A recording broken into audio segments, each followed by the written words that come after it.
که په تاسو کې د چا په وجود باندې هم خارښت وي نو داسې یو طریقه زه تاسو ته ښیم چې ستاسو د وجود نه دا خارښت ختمېدی شي.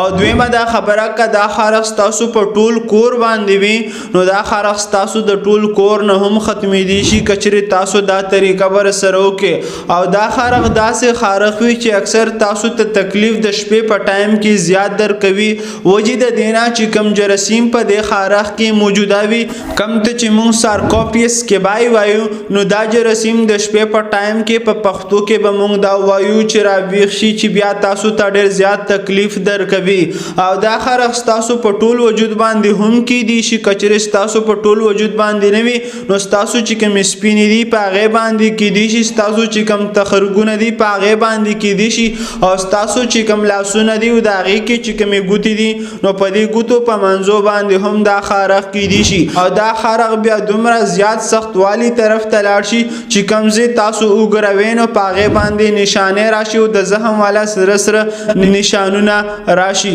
نو دې خارښت ته موږ په میډیکل کې سکیبیز وایو او د کم جراثیم د وجې چې پیدا کیږي هغه ته موږ سارکوپیس کیبای وایو. او دا جراثیم دومره زیات خطرناک دي چې دا د انسان په کپړو کې وي نو د بل انسان کپړو ته تللی شي که چېرې کپړې را سره ټچ شي او یا که چېرې د یو انسان په لاسو یا په جسم باندې وي او د بل انسان لاسونه ورسره ټچ شي نو په دې سره هم د یو انسان نه بل انسان ته ډېر په اسانتیا سره تللی شي. نو کله هم چې یو انسان ته په کور کې وشي نو د هغه د وجې ټول کور ته دا خارښت په اسانتیا سره لګېدی شي او لګېدی داسې شي که چېرې د هغه د بسترې سره څوک تعلق وساتي یا د هغه د کپړو سره څوک تعلق وساتي یا د هغه د څرمنې سره څوک تعلق وساتي نو په دې ذریعه باندې یو بل انسان ته ډېر په اسانتیا سره تلی شي. نو د ټولو نه اول خبره دا ده چې په کور کې چاته هم دا خارښت وي نو هغه ټول انسانان به په یو ځای باندې علاج کوي د دې خارښت. دویمه دا خبره چې دې دپاره تاسو علاج هم کړی وي خو بیا هم تاسو نه وي ټیک شوي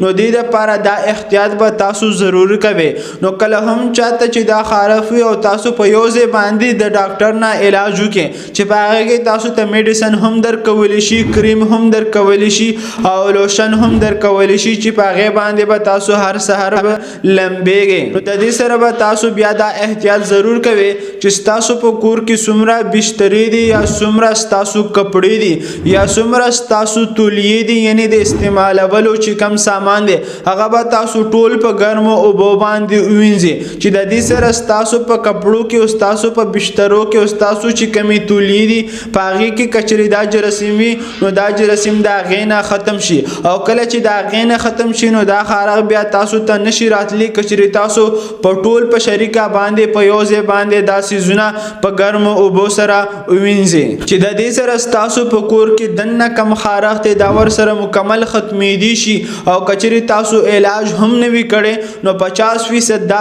چانسز وي چې په دې وینځلو سره ستاسو په کور کې کمې بسترې دي او کمې تولیې دي یا کمې کپړې دي یا ستاسو چې کوم اندامونه دي د دې نه دا خارښت ختمېدی شي. که چېرې تاسو په ګرمو اوبو سره خپلې کپړې او خپلې بسترې او تولیې ووینځئ او تاسو روزانه لمبېږئ. او که چېرې ستاسو په وجود باندې د زخم نشانونه یې جوړ کړي وي نو په دې دوران کې به خامخا تاسو د ډاکټر نه میډیسن ځان ته اخلئ او د هغې سره به تاسو دا احتیاط ضرور کوئ. او که چېرې تاسو د ټول کور علاج په یو ځای باندې نشئ کولی نو تاسو په یو ځای باندې مکمل بسترې کپړې تولیې هر څه په ګرمو اوبو باندې ووینځئ او کله چې دا تاسو په ګرمو اوبو باندې ووینځئ نو د دې سره هم دا چانسز ډېر زیات کیدی شي چې دا خارښت ختم شي.